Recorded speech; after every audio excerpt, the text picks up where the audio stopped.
the handout isn't exactly everybody got it? The handout's not exactly my presentation. It's just something to look at, something to write on. It's kind of some signposts for where I'd like to go. So basically, well, first off, I'd like to thank Anna for inviting me down here to speak to these guys. I know she's really interested in getting some new blood and some fire in the GOP and really challenging some of the established ideas in the Republican Party. And as you may have figured from my time at the Cato Institute, I'm a libertarian. So I think America is moving in a libertarian direction, and I'm also a registered Republican here in Oklahoma, and I'm very interested in pushing the Republican Party in a libertarian direction. And I think immigration is one of the big issues nationally, it's one of the big issues locally, and it's one of the issues where I think there's a lot for the Republican Party to gain by adopting a more libertarian idea on immigration. So I guess I'd like to start with, I'm sure most of the people in the room already know this, but so for most of American history, we didn't really have an immigration policy. It was open borders. It was get off the boat at Ellis Island, they checked you for smallpox, and if you were okay, they let you in and you were an American. And if they didn't let you in, you took the boat down to Texas and you went into Texas. And so it wasn't really until about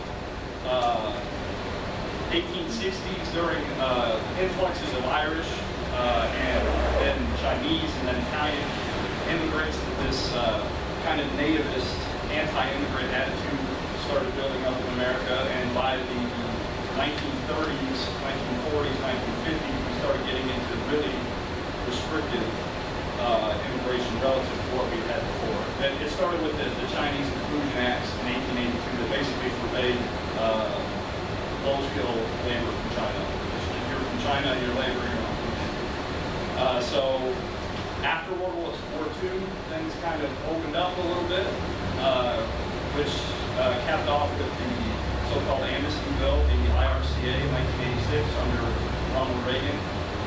Now, during the recession, illegal immigration dropped back down again, and now it's coming back up. As the economy recovers, there's this increase relative to where we were a few years ago, not a historical increase in immigrants coming into America. And so this is obviously a huge issue. It's a huge issue every 4 years, every 2 years. And so from a libertarian perspective and a free market perspective, immigration has always been a great thing. Immigration is the lifeblood of a free market. It corrects artificially raised wages, which is what happens when you have this kind of protectionist system where you have artificially diminished competition for jobs, wages go up, minimum wage laws and things come in, and it's protectionism. So there are a lot of myths. I mean, I'm sure we're all familiar with the anti-immigrant rhetoric going on. So, and I'd also like to say this is a relatively new phenomenon in the Republican Party. Until really the 1990s, the Republican Party the free market argument in the GOP won out over the anti-immigrant kind of social, cultural argument. It wasn't really until the 80s, until after the Unemployment Bill, that things in the GOP started turning relatively hostile to immigrants. And obviously, as everybody knows, the Democrats have seized on this. They've seized on the immigrant vote.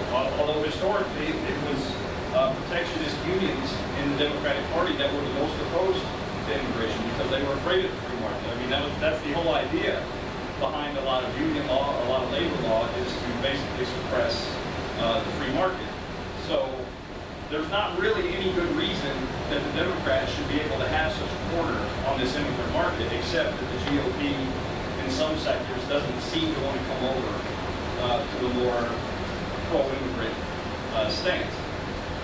And I think there's a lot of room. There's a lot of room for growth in the GOP among immigrant communities. And I think if you look at the data, if you look at the demographics, I mean, we've all heard demography is destiny. And I think I just saw the other day that children under 5 in the United States are now 50% non-white. And this is a trend that is just going to keep continuing. Regardless of what we discuss here about the philosophical implications, about the political implications, the fact of the matter is, you cannot stop immigration. I go over in here in one of these that the U.S. border with Mexico is 2,000 miles long. It's the most traversed border on earth. The idea that we're going to ever shut it down, or dig a moat, or build a wall, or shut down this gigantic economic choke point through the United States is not realistic. You're never going to have the political capital to do what the kind of anti-immigrant people want you to do with the border. And you're never going to deport 12 million people. That's an estimate that there are 12 million illegal immigrants in the United States, and the vast majority of them are working, they're paying taxes, they have families here. We can talk about deportation as a philosophical exercise, but in real terms, the U.S. government will not round up 12 million people and forcibly remove them.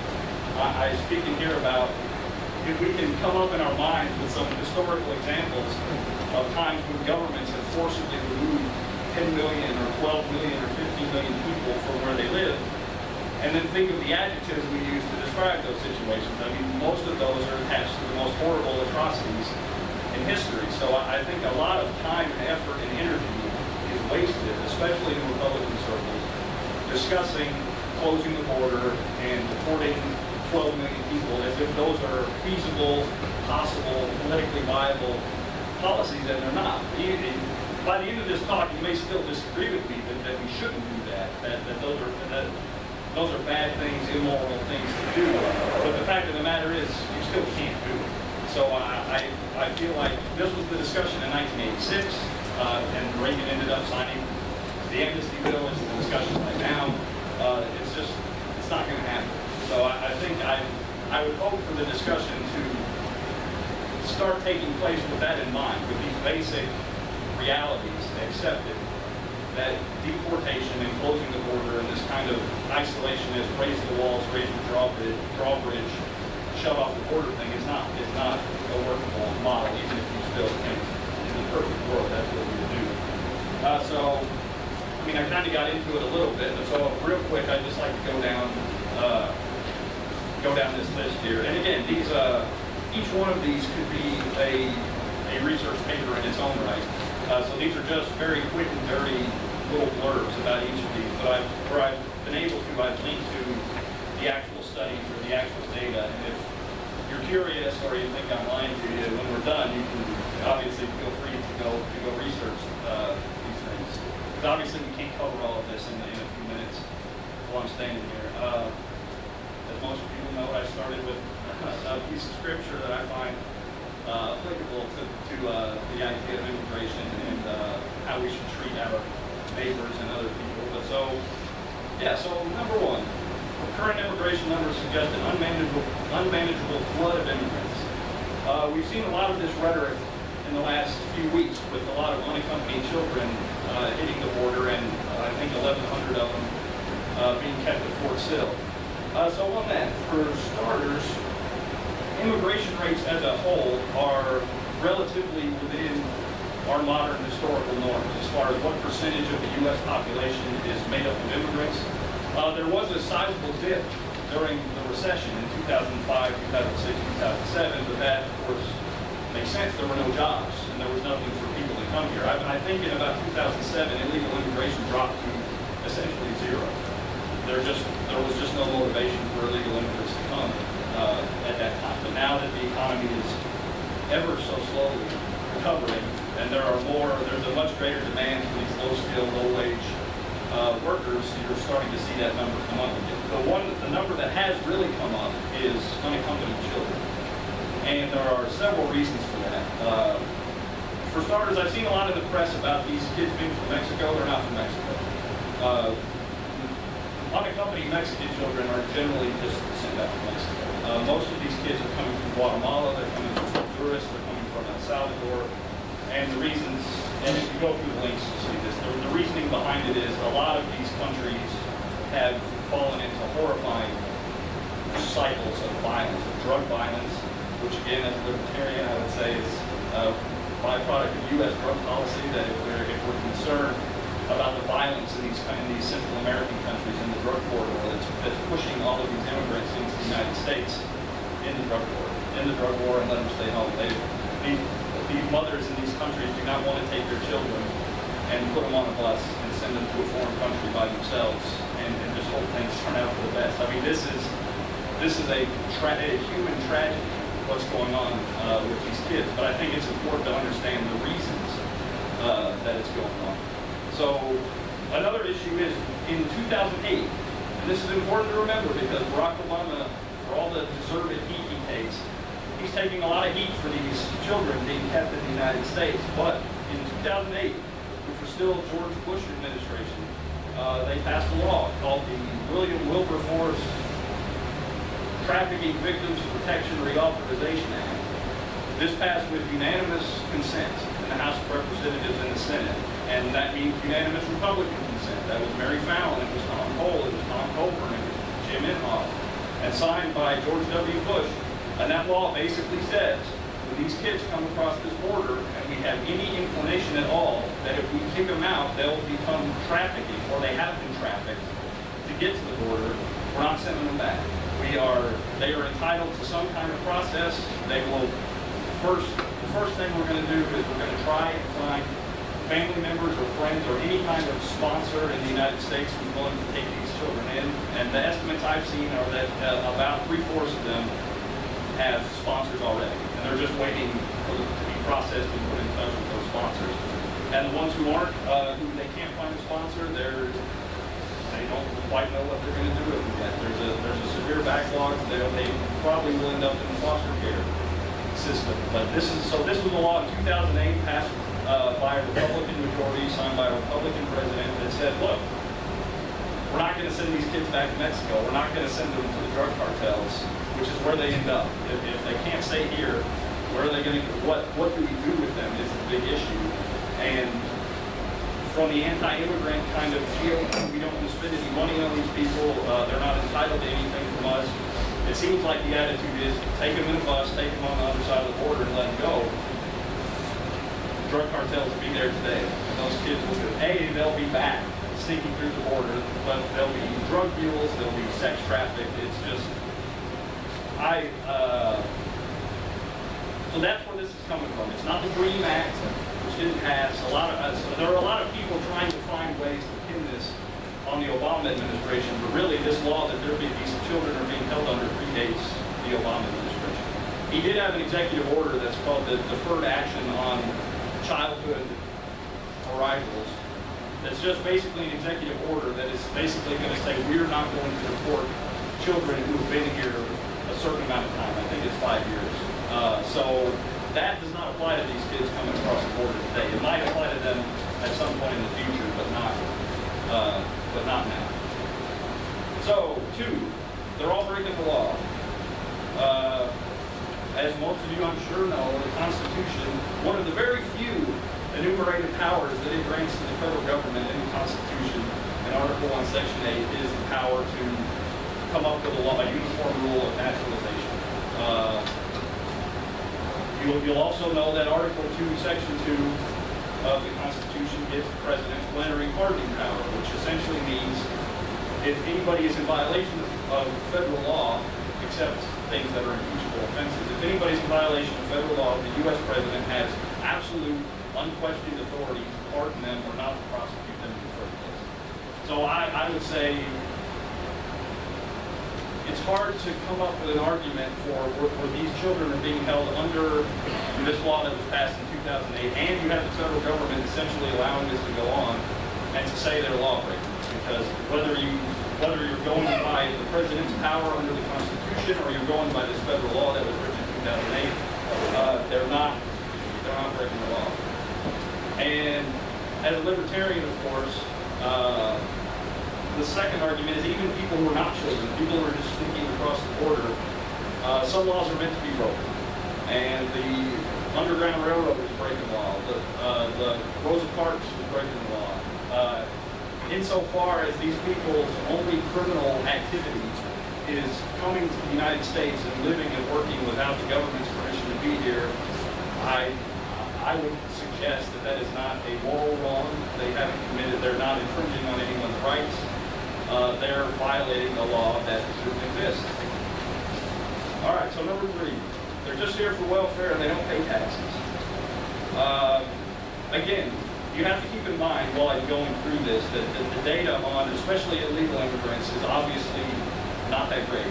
A lot of illegal immigrants don't want to be identified. It's hard to find out what they're doing. A lot of them work for cash, and so it's not, take these figures with a grain of salt, except insofar as even if these figures are incorrect, it's plain that it's not too much in the other direction.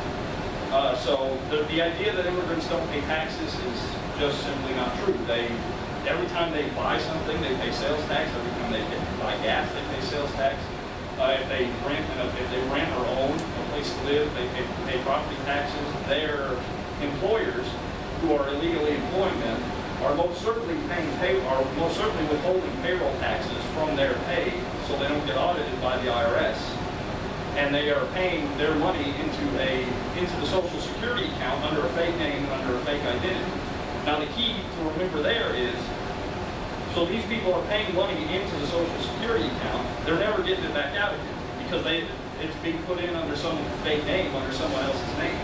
So that's where I found the data of the most recent data I could find, that between 1990 and 1998, illegal immigrants contributed more than $20 billion to the Social Security Fund, and that's $20 billion they'll never be able to get out again, because it's not in their name. It's in their fake created name. It is true, of course, that while immigrants overwhelmingly produce a net gain to the economy as a whole, when you look at the entire country or even entire states as a whole, even Texas, even Oklahoma, illegal immigration is a net good. It is true that among local communities, local school systems, local police departments, it does pose a strain on those departments because those costs are not properly diffused across the spectrum. But a lot of the libertarian argument to that would be, if you're upset about the way these are affecting schools, if you're upset about the way this is affecting the welfare state or things like that, the argument should be, let's wall off the welfare state, not let's wall off the country. If you don't want immigrants, if you think people should have to live in this country for 5 years or 10 years before they're entitled to welfare benefits, that I think is a much more acceptable impact of illegal immigration on public spending. Like I said, the data shows, in my opinion, pretty conclusively that immigration, even illegal immigration, is a net plus for the government. But if you are going to argue that it's a net loss, if you find data that trumps my data, or you just believe it, fine. That still doesn't, in a libertarian framework, in a Republican liberty framework, that still doesn't produce an argument that it's okay to keep these people out of the country, that it's okay to deport them. If you don't want them to have welfare benefits, then pass a law that says you don't get welfare benefits until you've lived in America for 5 years. And that flows from this idea, and again, I'm speaking as a libertarian, I think it's true for most Republicans too, that does everyone agree our rights do not come from the government, correct? They come from God, they come from nature, depending on your particular beliefs, but we don't get our rights from the government, and every person on earth was created with the same rights, created equal, created with the same rights. So, the basic libertarian argument on these issues is, what right does the government have to tell a person from Juarez where he can live, where he can work, who he can work for? What right does the government have to tell business owners who they can hire, who they can't hire, who they can sell to tell landlords who they can rent to tell homeowners who they can sell to? The entire distinction that the government makes when it makes these infringements on people's rights on the free market is, well, that guy wasn't born in the right zip code. In a libertarian framework, that doesn't make any sense. And in any framework where you believe our rights come from God, it's not up to Barack Obama, regardless of what the Constitution says, it's not up to Barack Obama to tell me who I can hire, who can move into the house next door, and who I can sell cars to, or anything. This is a contract right between me and this person, and the fact that he was born on the other side of a line drawn by the government, and he doesn't have the government's permission to be here, who cares? We're Republicans. We're limited government, rights come from God, individual liberty. Where do these rights come from that the government is exercising, that a lot of Republicans are begging the government to exercise, to come down here and infringe and impose themselves into these free, voluntary arrangements between people from Mexico and people from the United States? So 4, increased border spending / violence would solve the problem. If anyone's familiar with the work that the Cato Institute does on school spending, and you've seen their little graph, where everybody says, we don't spend enough money on schools, all we have to do is spend more money on schools and everything will be fine. The school spending graph since 1970 looks like this. Every year it goes up and up and up. The science, English, math, reading scores look like this since 1970. There's no correlation at all between the amount of money they spend, the amount of money they dump into the school systems, and actual performance. What if you go to this link and you get the budget for customs and border protection, and you go to the Border Patrol, you see the exact same graph. You see that since in the last decade, we've tripled our spending on border security. Despite the fact that immigration hasn't tripled, we have more agents, we have more money flowing in, they have more military hardware coming off the battlefield. It doesn't work. The border is 2,000 miles long. The drug cartels are better funded. They have a better incentive. They're just better at this. There is no way short of the most Orwellian, horrifying tactics, like the Berlin Wall kind of tactics, to stop the flow of immigrants. All you have to do is look at the numbers. You look at what we spend on border protection, and you look at how much that's increased, and you look at the effect it's had on immigration. If anything, there's an inverse correlation. And I linked to an article from Analyst at Cato who shows pretty conclusively that in fact the stricter it gets, the stricter Border Patrol gets, the better they do at closing the border, the worse the problem becomes. Because now people don't trust themselves to get past Border Patrol. So what they do is they go to the drug cartels, and they go to the sex traffickers and the child traffickers, and they say, can you get me across the border? They say, sure, $5,000 bucks. Those people they're still getting across the border. The number of people coming across the border does not decrease with the amount of money we spend. The difference is they're coming through unchecked, they're coming through unmonitored, and they're coming through associating with some very nasty terrorist criminal elements from these drug cartels. So again, as libertarians, as Republicans, we understand just throwing money at problems doesn't solve. And we're not going to have Border Patrol out there just shooting everybody. We're not going to build a wall, we're not going to dig a trench. This is just wasted money. It doesn't matter what the Border Patrol's budget is. That is not the issue. The issue is there's a huge demand in America for low-skill, low-wage labor, and the government is trying to snuff out that free market. We all know that doesn't work. We know alcohol prohibition doesn't work. We know drug prohibition doesn't work. Where there is that demand, the government can't do anything about it. It doesn't matter how much money you spend. Number 5. Well, I think we already went into number 5, but we can just report everybody. Of course, that's not going to happen. And all of them, we put people in internment camps. We've shipped Indians from the Florida Panhandle to Oklahoma. That was a long time ago, and those are considered horrible, horrible chapters in the history of the United States.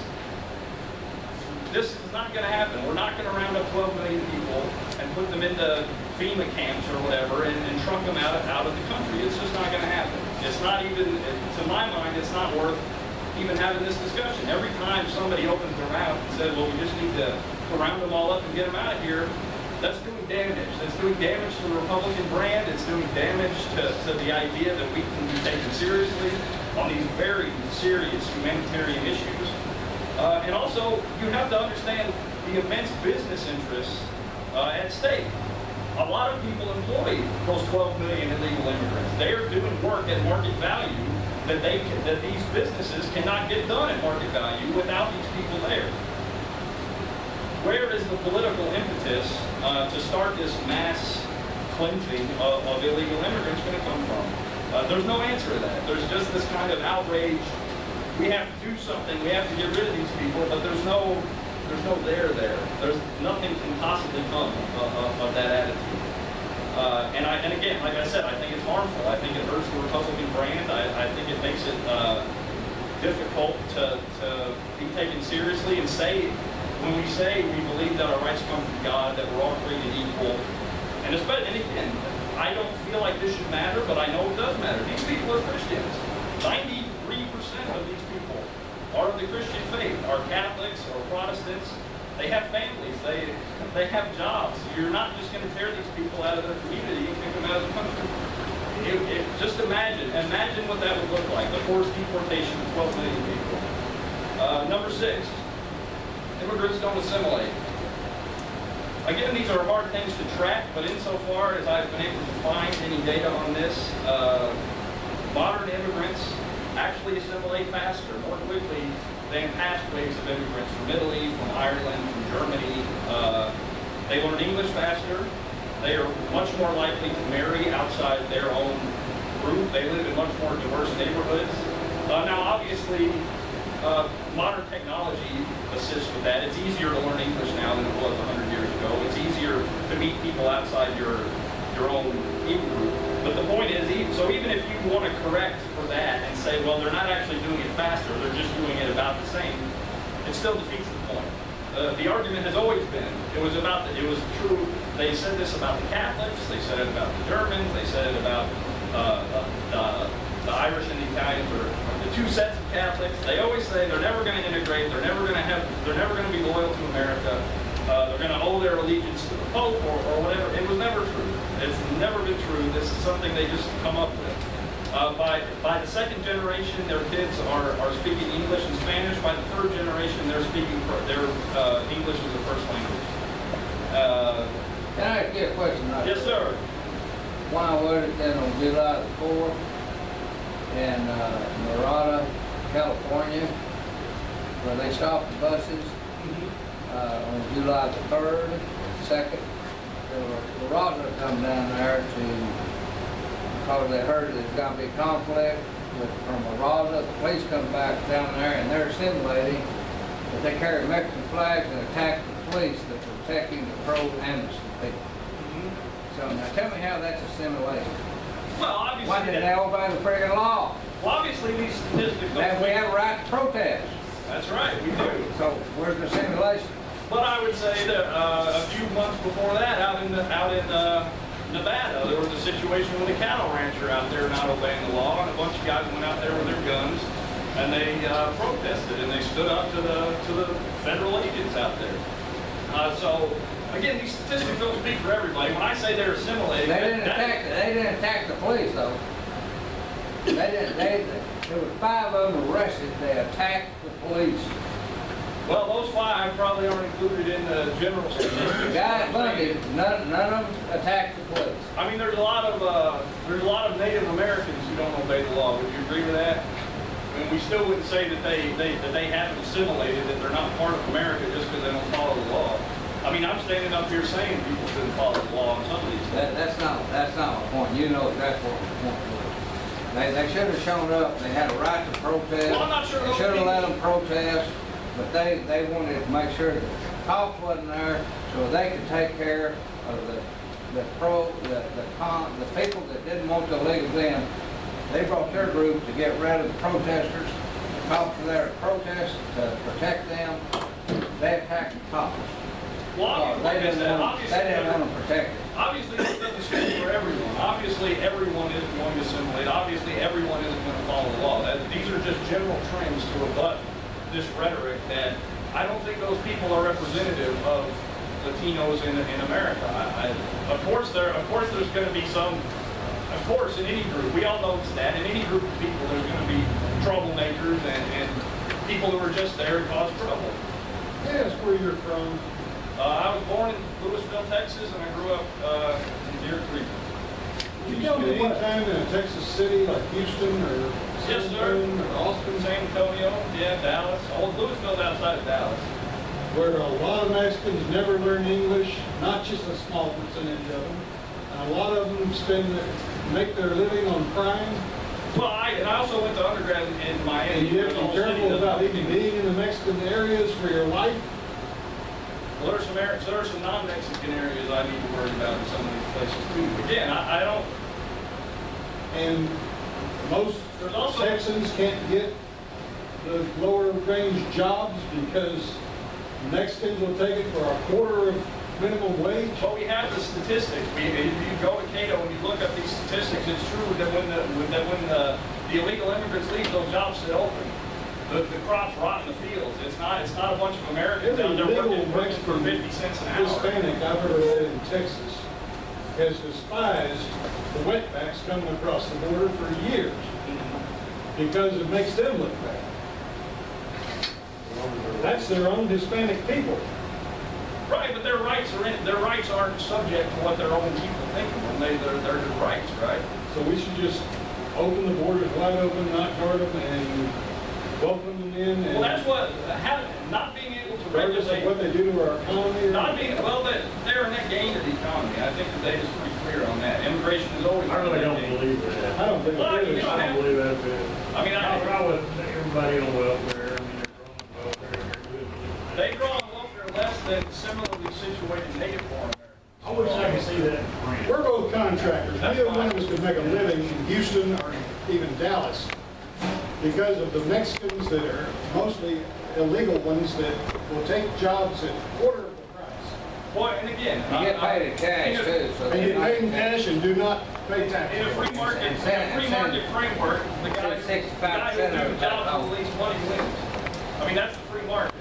The idea that we have Yeah, to but keep these Americans people out. cannot pay that. They have a minimum wage. Well, they're opposed to minimum wage laws. But if you want these immigrants to be beholden to the same regulation that you're beholden to, then you should legalize it. The reason they don't have to abide by minimum wage laws is because they're in the black market. So They're if they not. walk across that border, we should legalize. I'm sorry. So if they walk across that border, we should legalize. I would. If you don't want to compete against people who aren't going under the same regulatory regime you are, what's the alternative? Could you tell us what, I don't know what a libertarian is? Yeah, so a libertarian is someone who believes basically that you have a right, you have the right to life, liberty, and property, and that anyone the only truly immoral action is to infringe on someone else's rights. The only thing the government is allowed to regulate All right, is the Tim. aggression of violence against other people. That's a longer answer than what There are rights activity down is. there. I'm sorry? That's a longer answer than what Sure. activity People are is. infringing on our rights right now. Who? The Mexican people, coming How? across the border. Well, how so? How so? The Yeah. law. We're a land of the law. Well, so they're infringing on the government's rights, but in the We libertarian are framework, the the government government. doesn't have rights. We are the government. Well, unlike Barack Obama, I don't believe that's true. I don't think we are the government. I think the government is a foreign, violent entity. Most people here don't like Barack Obama to start with. I'm sure they don't. That's why it's not there. Apparently you do. No, Barack Obama came to the University of Michigan when I was there and said, folks, these people are telling you not to believe the government, not to trust the government, but the government is us. No, it's not. It was never us. This country was founded by people who So we should act that way? In January. Like it's not us?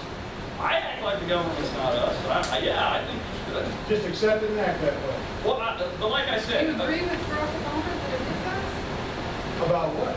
The government is us? Yes, it's us. Do We're you the agree government. with Barack Obama? I don't know. if- I agree in principle that we're supposed to be trying to uphold is that we are the government.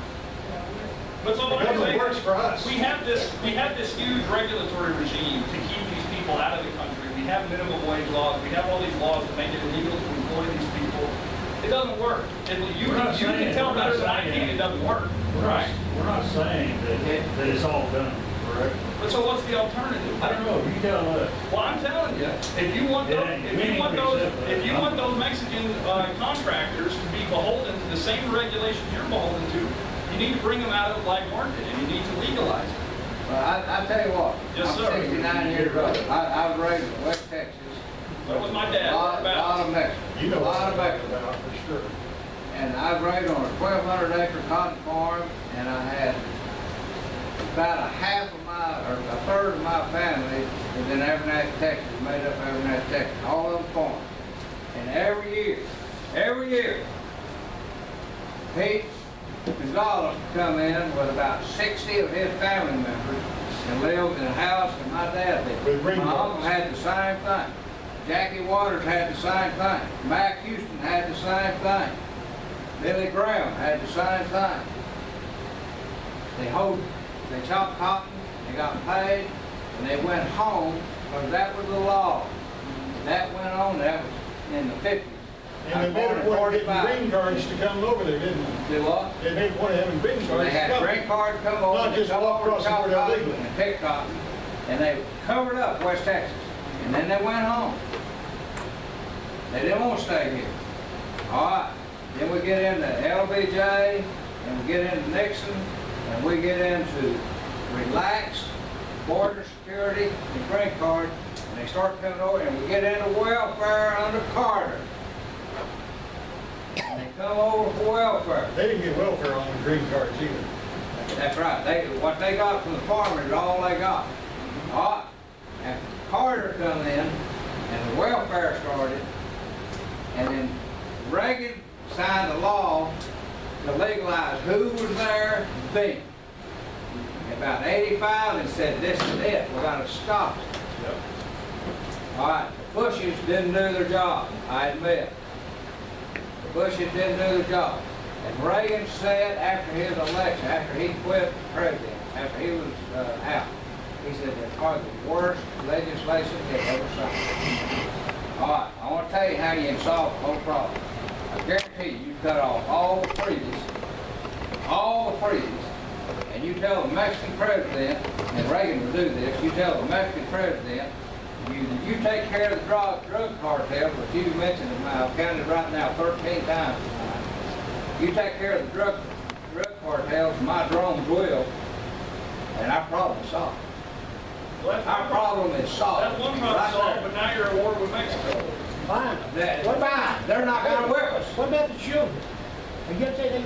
What about the children? Well, we're giving The whole thing benefits was back. planned by Obama and his cronies, and they even it down in writing that they signed it on January the 29th of this year And I- to bring all those kids up. I guarantee you, 75% of the Mexicans will say, send your drones in, America, we appreciate it.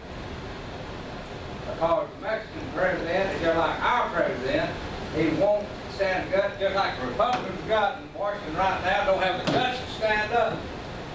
That's our problem right now. Well, I've got another meeting. I'm guaranteeing most Texans aren't afraid of a war with Mexico. I'm sorry? I'm guaranteeing most Texans aren't afraid of a war with Mexico.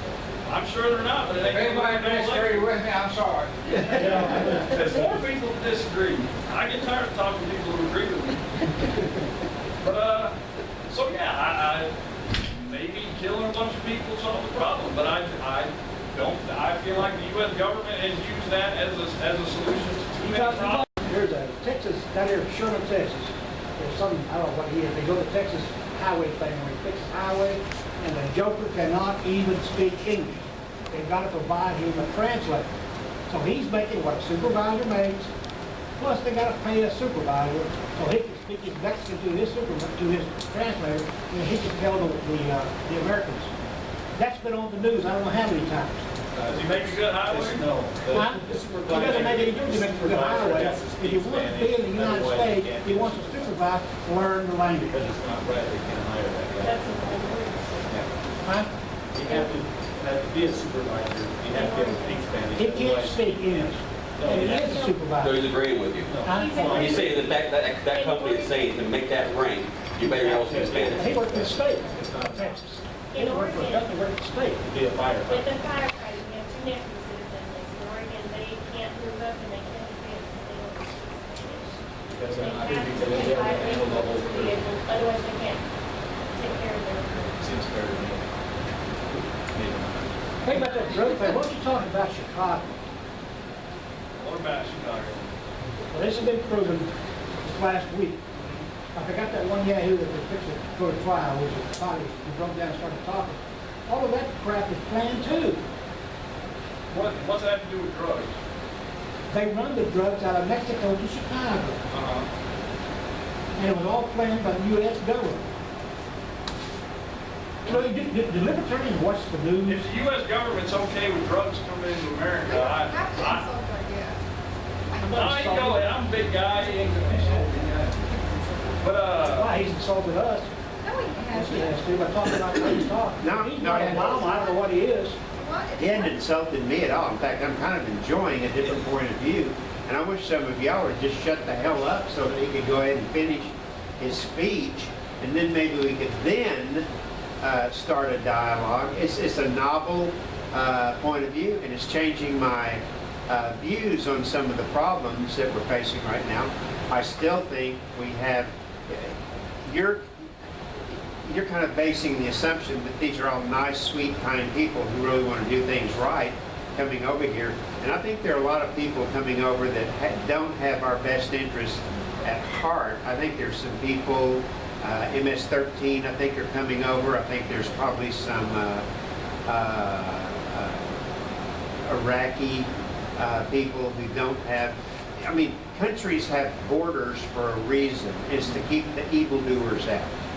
We're not keeping anybody out, evildoers or, but I can see where you're going with this thing about the immigrant, and I'm not sure what I think right now, and I don't want to hang on just to my angry kind of Republican beliefs, because I really think I'm probably more libertarian than I am.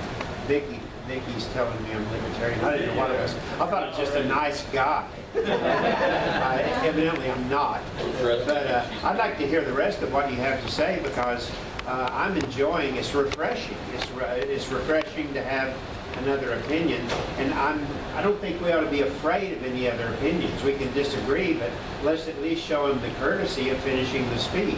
Thank you, sir. And I give you my word. When I'm done, I didn't say I liked you. when I'm done, anybody that wants to can come up here and tell me whatever they want. I won't leave until everybody said their piece. I promise you that. I like his spirit. I like my spirit. You were 5 or 6. But so, but to the point you were making, I will say straight up, I don't think anybody, maybe there's somebody out there, some Democrat, who thinks all of these are nice, happy, lovable people coming across the border. Of course that's not true. Of course it's not. Of course there are nasty, criminal, and when I say criminal about drug cartels and these gangs, that is a disservice to criminals. I mean, they're animals, they're monsters. And we have every right to keep those people out. But what I would say to you is, A, that doesn't justify infringing on the rights. Even if there's one nice, happy, fuzzy immigrant who's coming up here, we're not going to deny their rights to get the guilty guy. It's better to let the guilty guy go free than to punish the innocent one. And two, I would say, plainly, what we've been doing, this system we've set up, that Truman set up in 1952 and Reagan set up in 1986, and they tried to set up after 9/11, it doesn't work. Those people are getting into this country because Border Patrol cannot stop them. And if you really want to separate the good, fuzzy, nice people who are coming here to work or coming here to be with their families or for a better life, you make it easier for them to immigrate legally. Right now, if you see a crowd of people going through the desert out there, skipping the border checkpoint, you don't know if those are good people or bad people, because the good people aren't allowed to walk up the street either. You come up with an open immigration system where people, anybody who has good purposes and has a job or has family here or has no reason to skip out on a border checkpoint, can just walk in like they used to be able to do. Then you get the good guys. Then who's sneaking through the desert? MS-13 sneaking through the desert. Drug mules are sneaking through the desert. And again, and I will say this probably several more times, the gentleman left, but I'm going to say the drug cartels about 25 more times. Because if we're really concerned about the drug cartels, the obvious free market libertarian solution is in the drug war. Where does their money come from? It comes from the U.S. economy. It gets leached out of the economy. No matter how nasty our drug laws get, no matter how many people, we have a higher incarceration rate than any country on earth. It doesn't work. This is not solving the problem. So you want to get rid of these drug cartels, you soak up their money. And you soak up their money by keeping it here, and you keep it here by legalizing drugs. And we're going to see this. We're going to see this as more states do what Colorado and Washington do and have done, and legalize marijuana and dry up their revenue. And then let them see how much military hardware and how much influence they can wield when they don't have any money. So thank you, sir. I'm on number 6. Okay, so we got past they don't assimilate. Like the gentleman said before he left, some of them don't assimilate. Some of them are here to cause trouble, and it's a big middle finger to the United States. But I'd say they still have rights. They still have the rights that God gave them, and we're not going to take them away just because they're dicks about it. 7. They could immigrate legally, just like my ancestors did. And obviously everybody has a different story, but for the most part, that's not true. When most of our ancestors came to this country, they got off the boat and then walked off the pier and they were here. And they didn't have to prove that, they didn't have to prove how much money they had, they didn't have to prove anything. Right now, if you are a low-skilled laborer from Mexico, you can't immigrate legally to the United States. It's sneak around the border patrol or stay where you are, stay with the drug cartels.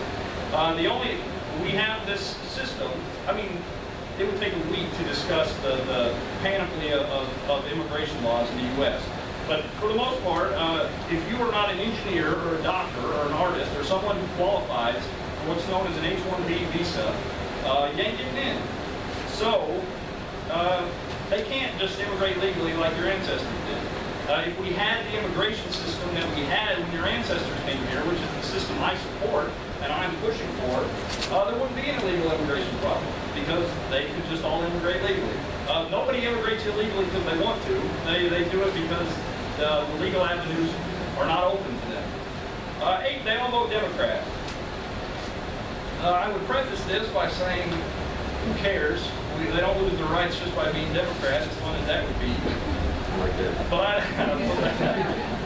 But also, it doesn't seem, again, from the data, from historical evidence of immigrant communities, it doesn't seem to be true.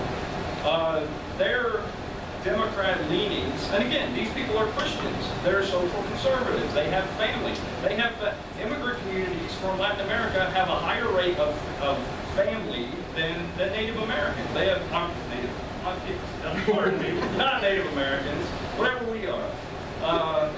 So these are prototype Republican. This is a prototype Republican base. The reason the GOP has been totally inept at securing these votes, and because of the demographics, securing the future of politics in America, is because there's so much anti-immigrant hostility. That they can't come to a GOP meeting without hearing about the Mexicans talking Mexican, doing Mexican things, and that's just not. Why would you? If you were a Hispanic American, why would you be here right now? So again, and the data, they just go ask people. Alex Nalreste, Cato just goes and asks them.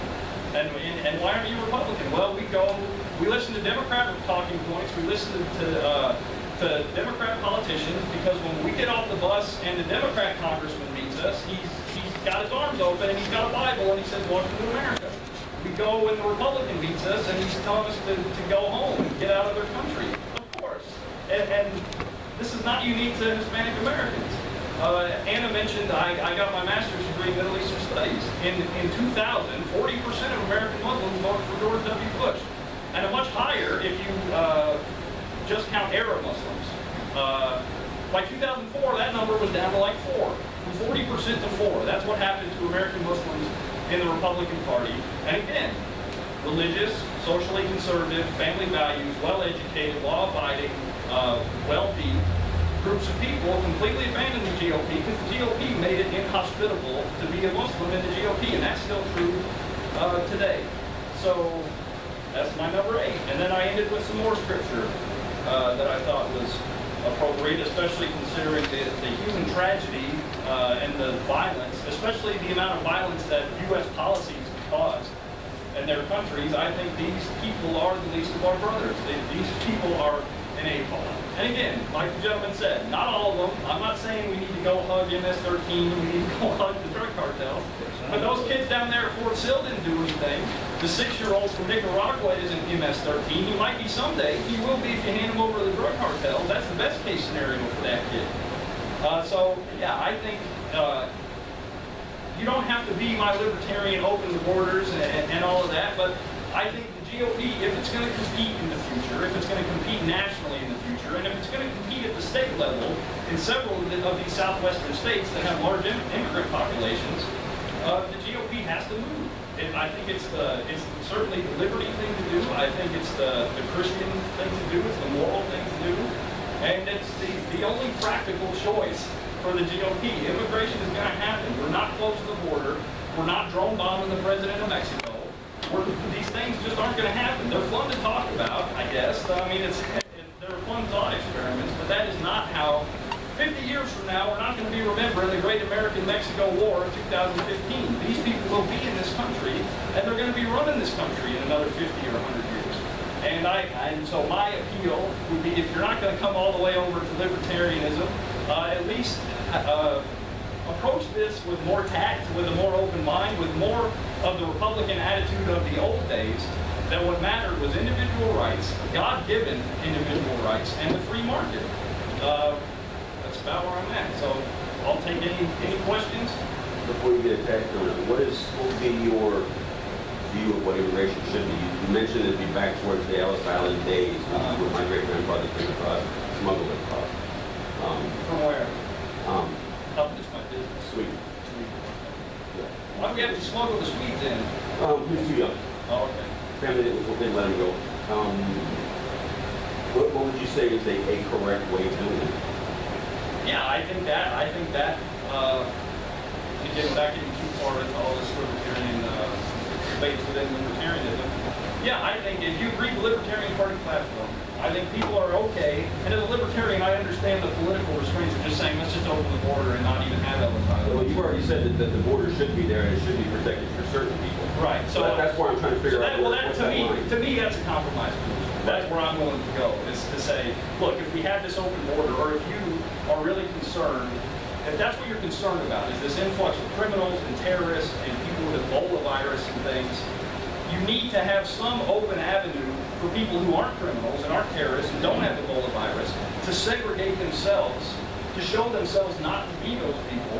And then you can go worry about, the Border Patrol can spend their $4 billion worrying about who's sneaking through the desert. Because why are you sneaking through the desert if you can just walk up I-35 or whatever and be in America? Yeah, my system is, if we have reasonable, probable cause, reasonable suspicion, I mean, let the lawyers come up with the proper terminology, to believe you're a terrorist, and by that I do not mean just if you're a Muslim, we're not letting you in, or to believe you're a gang member, or some threat merely by your existence, or you're carrying the Ebola virus, fine, I'm okay with screening those people out. I mean, again, that's kind of a compromise position for me, but yeah, that's what, I want the system that your great-grandfather, ancestor, that your ancestors were smuggled into. It worked just fine for the United States. It did not collapse.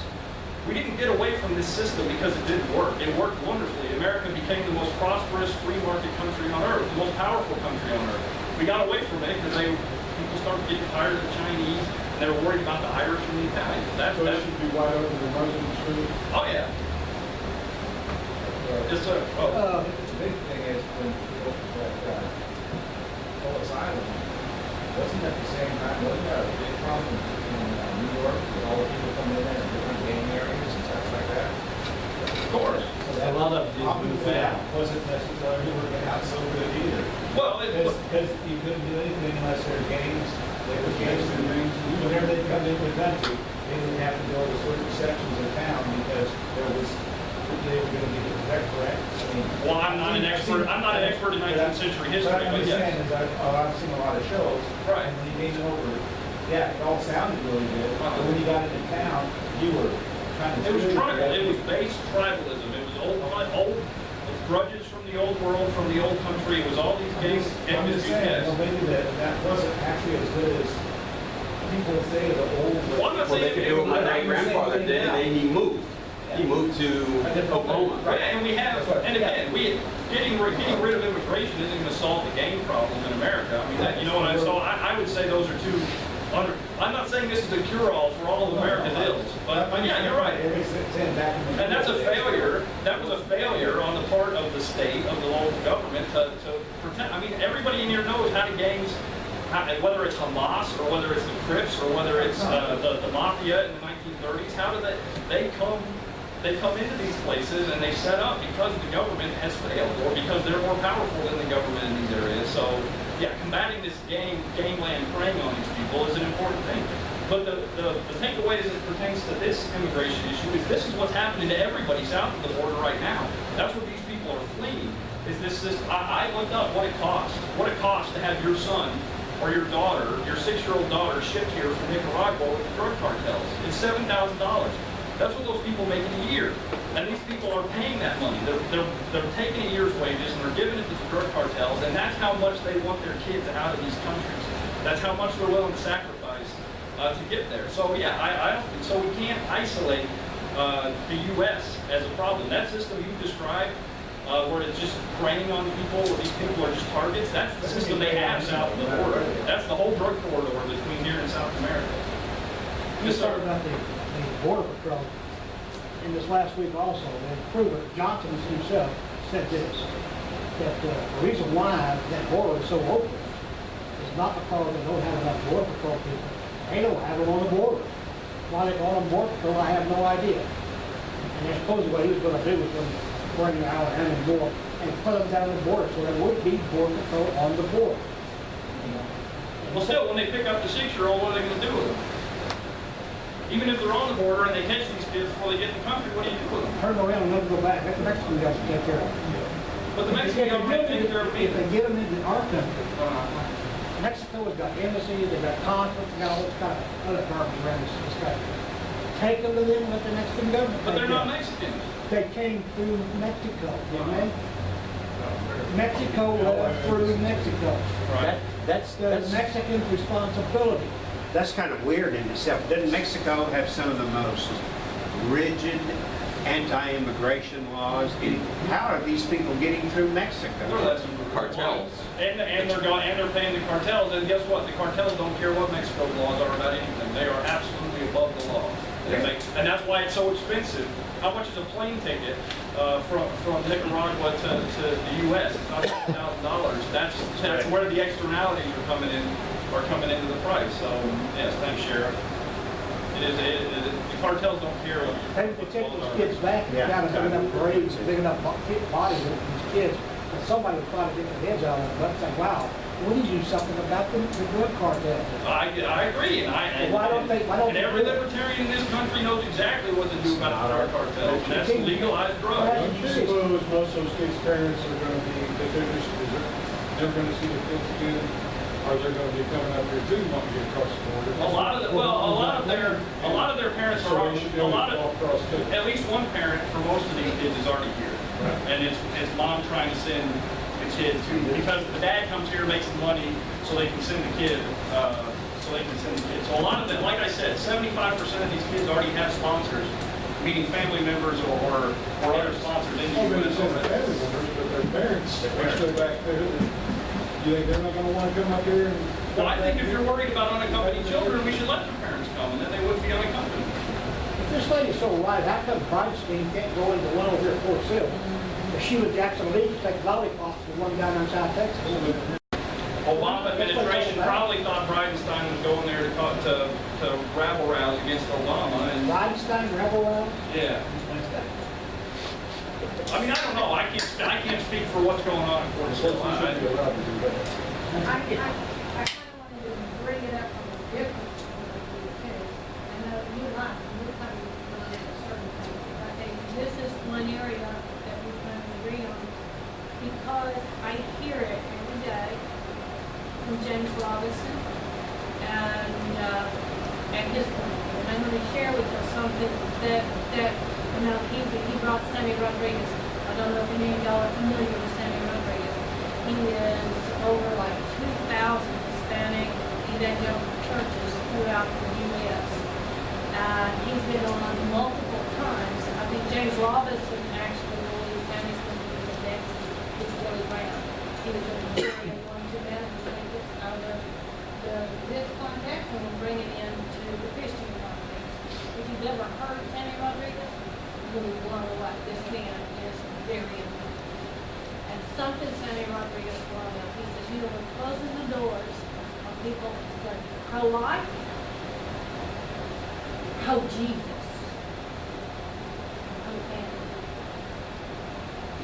And something James Robinson brought up, and what he's doing. I'm sorry, this is really. If you don't hear the rest of it, that's my brother. I'm reading But I will, it's like James Robinson says, his concern is this is where the next growth that he believes Christ is going to come from.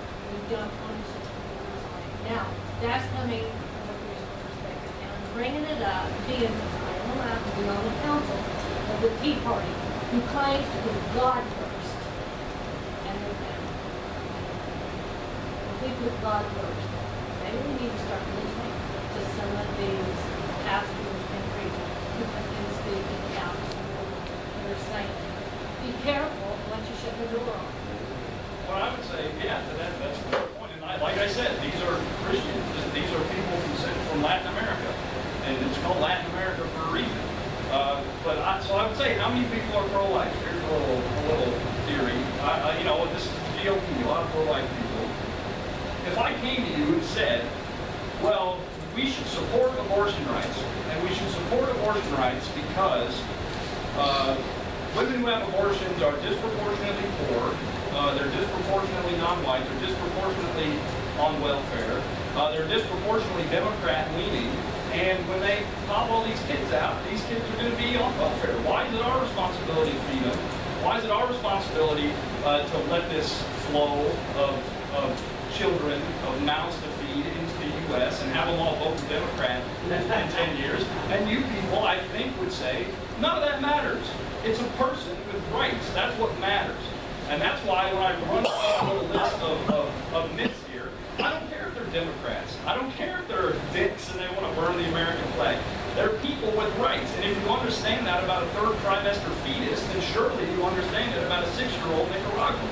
I, for one, can't understand how a party that is so overwhelmingly pro-life and understands when life begins and how unalienable the rights are once they attach, can look at this situation and say, well, the government drew this line on a map and you're not allowed to cross it. And if you do, we're going to shoot you, we're going to hit you with drones, or we're going to put you in a cage. It just doesn't add up to me. It's something to think about, the trying to reconcile this pro-life, the rights come from God attitude with this, well, these people were born in Mexico, so they're exempt from this whole thing. I don't believe that, and I'm not sure a lot of Republicans would believe it if they really